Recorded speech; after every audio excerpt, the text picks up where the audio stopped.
What's up guys, TechTime here, and I am back again with a brand new video. So before I begin this video, I want to thank you all so much for watching this one. If you enjoy my content, make sure you leave a thumbs up. Also make sure you're subscribed to the channel. So in today's video, we're going to be taking a look at and unboxing the CoolPad Legacy Brisa, which is the successor to the CoolPad Legacy from last year. Okay, so let's go ahead and get started. So here's how the front of the box looks like. I mean, pretty standard box. It has nice color to it. So on the front you do have the name of the phone as well as the actual image of the phone itself. And on pretty much every side of the box you have the CoolPad logo, which is, I guess, they're just trying to shout themselves out. And you even have their website. So that's pretty cool if you ask me. Okay, so on the back you have a couple of specs. So it does tell you that this is a 6.53-inch display. You have a dual camera setup. You have your front-facing camera, 4,000 milliamp hour battery, face recognition, HDR, and it supports high audio via an aux cable. Okay, so let's go ahead and actually unbox the phone. So in the box itself, you have the phone, which we'll pull out and put to the side. You have your USB-C cable, and you also have your plain white wall adapter, which surprisingly does not really have the CoolPad logo.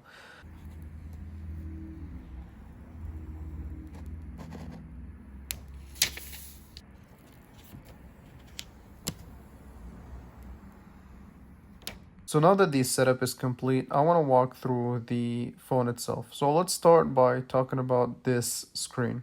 So this is a 6.53-inch screen, and it is full HD plus display.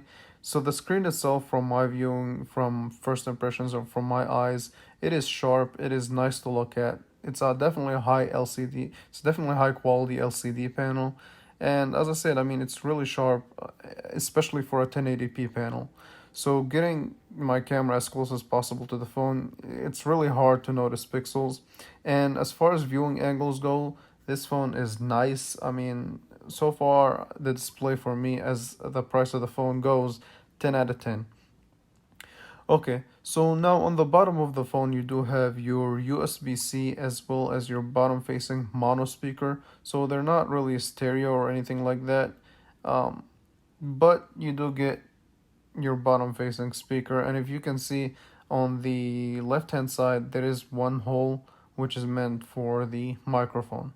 And I'm glad that CoolPad still stuck with the USB-C and not used the micro USB. That would have been really bad and really disappointing. So on the right hand side you do have your power button as well as your volume up and down, and they're decently tactile. However, I wish that there was a way where they put some sort of way to distinguish the difference between the power button and volume button, because I found myself mistakenly pressing the volume down instead of the power button to turn on or off the device. However, they're tactile. On the top of the phone you do have your 3.5mm headphone jack, which I'm glad that CoolPad decided to keep that and not get rid of it and follow the trend of high-end phones. And you also have two microphones. On the left hand side you do have your SIM tray, which houses your expandable storage as well as your SIM card. On the back, so it's definitely similar to last year's CoolPad. However, instead of this rectangle design, it's pretty much rounded now for better grip. And also you have a dual camera setup again. This time they actually took advantage of the secondary camera. So they used it as a telephoto lens, and the camera sits near flush, and I will be discussing the camera a little bit more in a little bit. You also have your LED flash as well as your oval fingerprint sensor and the CoolPad logo, of course. They can't forget that.